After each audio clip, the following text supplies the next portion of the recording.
अस्सलाम वालेकुम क्लास। बच्चों, प्रीवियस लेक्चर में हमने 9 पॉइंट जो है वो 7 स्टार्ट की हुई थी, जिसके मैंने आपको बताया था कि आपने 10 क्वेश्चन टोटल हैं आपके सिलेबस में आउटलाइन में जो आपने करने हैं, जिसमें से 5 क्वेश्चन हमने प्रीवियस लेक्चर में डिस्कस कर लिए थे। नेक्स्ट 5 लेक्चर जो है वो हम इंशाल्लाह इस लेक्चर में डिस्कस करेंगे। ठीक है, तो क्वेश्चन नंबर 6 से हम स्टार्ट लेते हैं। क्वेश्चन नंबर 6 है आपका, ये एक छोटी सी कर्व गिवन है। हम मैं प्रोसीजर थोड़ा सा आपको रिवाइज कर देती हूँ कि काम हम क्या कर रहे थे। हमारे पास ऑर्थोगोनल ट्रेजेक्टरी जो है वो गिवन होगी। हमने 3 स्टेप्स जो है वो फॉलो करने हैं। फर्स्ट स्टेप हमारा ये था कि हमने डिफरेंशिएट करना है इक्वेशन को। जो भी हमें इक्वेशन गिवन होगी हमने उसको डिफरेंशिएट करना है।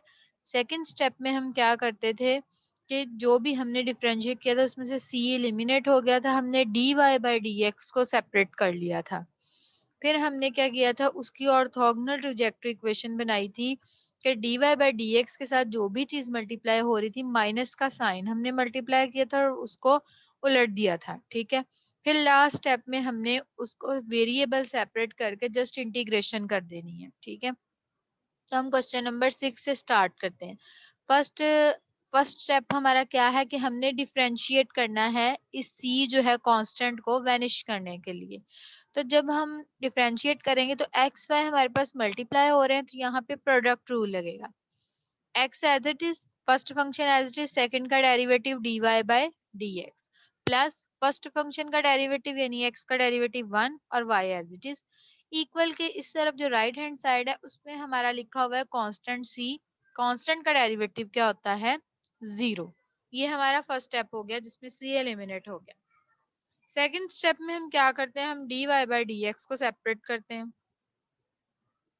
ठीक है, यहाँ पे हमने dy बाय dx को सेपरेट कर लिया। ठीक है, y उस तरफ जाके माइनस हुआ, x इधर मल्टीप्लाई हो रहा था दूसरी तरफ जाके डिवाइड हो गया। फिर हम दूसरा काम क्या करते होते हैं इसमें वो देखें जरा। तो उसके बाद हम क्या करते हैं, ये dy बाय dx है, हमने dy बाय dx हमने फाइंड कर लिया। नेक्स्ट स्टेप हमारा क्या होता है, हम माइनस के साथ मल्टीप्लाई करते हैं। तो वो जब हमने माइनस के साथ मल्टीप्लाई किया तो पहले ही यहाँ पे माइनस है, तो माइनस माइनस क्या हो गए, प्लस हो गए। और दूसरा काम हम इसको जो चेंज करते हैं वो हम x ऊपर आ गया और y नीचे चला गया। ये ऑर्थोगोनल ट्राजेक्टरी जो है वो बन गई हमारे पास।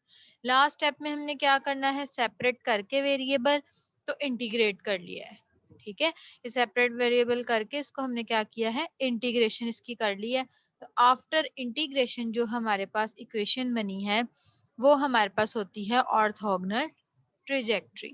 ठीक है, जब हमने इसको यहाँ पे ये सॉल्व किया है तो ये हमारे पास ऑर्थोगोनल ट्राजेक्टरी। अब यहाँ पे जो k है, हमने कांस्टेंट, हम जब भी इंटीग्रेशन करते हैं जो हमारे पास ये वाला इंटेग्रल होता है उसके लिए इंटेग्रल दो तरह के होते हैं हमारे पास, डेफिनेट होता है और इनडेफिनेट। जो डेफिनेट इंटेग्रल होता है उसकी लिमिट्स गिवन होती हैं और इनडेफिनेट की नहीं गिवन होती। तो जो इनडेफिनेट इंटेग्रल होता है वहां पे हम कांस्टेंट ऑफ इंटीग्रेशन लाजमी लगाते हैं। तो क्वेश्चन के स्टार्ट में हमारे पास c यूज हो चुका था इसलिए हमने कांस्टेंट ऑफ इंटीग्रेशन k लगाया। ठीक है, फिर हमने 2 से जो है वो मल्टीप्लाई कर दिया, यहाँ पे 2k आ गया है तो ये कांस्टेंट ही, तो फिर हमने इसको k डैश के इक्वल जो है वो कह दिया। ठीक है, इससे कोई फर्क नहीं पड़ता। ये ऑर्थोगोनल ट्राजेक्टरी आ गई हमारे पास। ठीक है बच्चों, तो बच्चों हम एक और क्वेश्चन जो है इससे रेलेवेंट डिस्कस कर लेते हैं ताकि ये प्रोसीजर आपको क्लियर हो जाए हर टाइप की इक्वेशन के लिए। क्वेश्चन नंबर 9 है हमारे पास, Y square equal to x square plus C X. ठीक है, हमने इसको डिफ्रेंशिएट करना है जो कि हमारा पहला स्टेप है।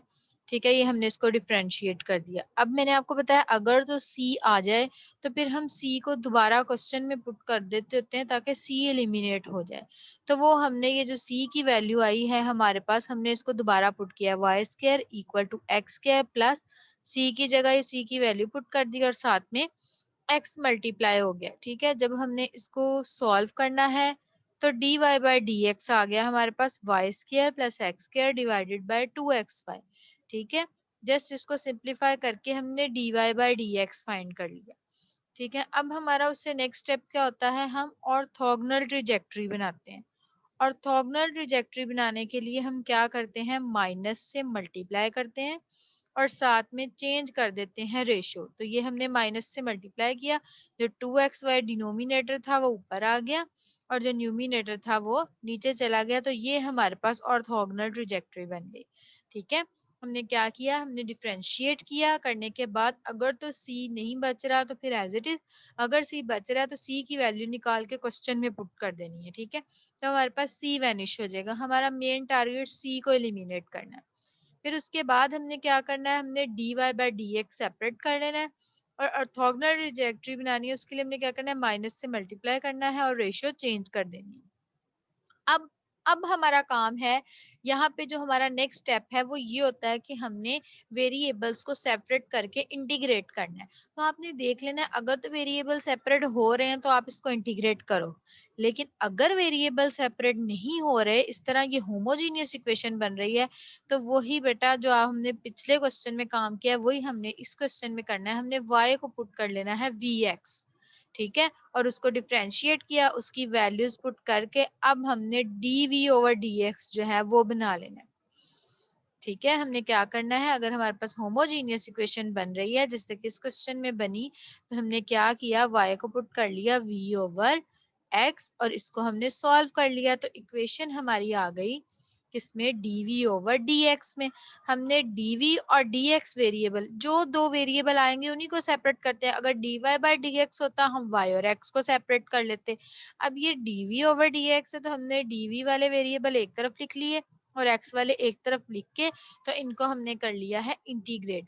अब इंटीग्रेशन में आपने चेक करना है, अगर तो नीचे फंक्शन और ऊपर उसका डेरिवेटिव बन रहा है कोई कांस्टेंट नंबर मल्टीप्लाई करने से, तो आपने कांस्टेंट को मल्टीप्लाई करके तो उसको नेचुरल लॉग में लिख दें। अगर नहीं बन रहा तो फिर आपने उसकी पार्शियल फ्रैक्शन करनी होती है। यही दो ऑप्शन होते हैं।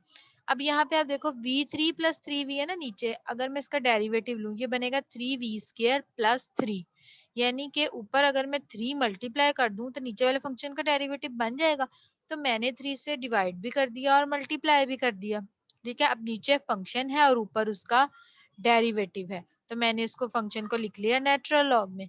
और यहाँ पे हमारे पास जो 1/x था वो हो गया नेचुरल लॉग ऑफ x। ठीक है, और ये कांस्टेंट ऑफ इंटीग्रेशन में फिर से एक्सप्लेन कर देती हूँ कि आप अकेला c भी लिख सकते हो। नेचुरल लॉग में इसलिए लिखा ताकि मैं यहाँ प्रॉपर्टी लगाकर दोनों तरफ से ये जो नेचुरल लॉग है इनको कैंसिल कर सकूं। ठीक है, तो हमने इनको कैंसिल कर दिया है और हमारे पास ये हमने अब जस्ट इसकी सिंप्लीफिकेशन है, हमने इसको जस्ट सिंप्लीफाई कर लेना है।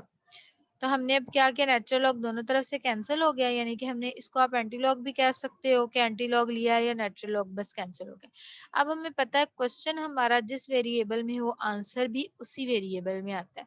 तो v को हमने क्या पुट किया था, हमने y equal to vx put किया था ना, y को वहां से हमने v की वैल्यू निकाल लेनी है जो y ओवर x आती है, वो हमने पुट करके तो इसको सिंप्लीफाई कर लिया है। तो ये हमारे पास ऑर्थोगोनल ट्रेजेक्टरी आ गई है। ठीक है, जो 9.7 है उसके आप लोगों ने फर्स्ट 10 क्वेश्चंस करने हैं।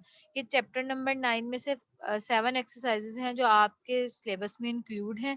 इसी में से आपका जो है वो होगा, अगर मिड आपका हुआ तो मिड होगा इसमें से, और अगर असाइनमेंट है तो असाइनमेंट बेटा आप लोगों ने मुझे सब ने 24 तक 25 तक सबमिट करवा देनी है ताकि जो है वो आपके मार्क्स लग जाए। बाकी ये चैप्टर नंबर 9 9.7 तक जो है वो आपने छुट्टियों में कंप्लीट कर लेना है। That's all. Thanks.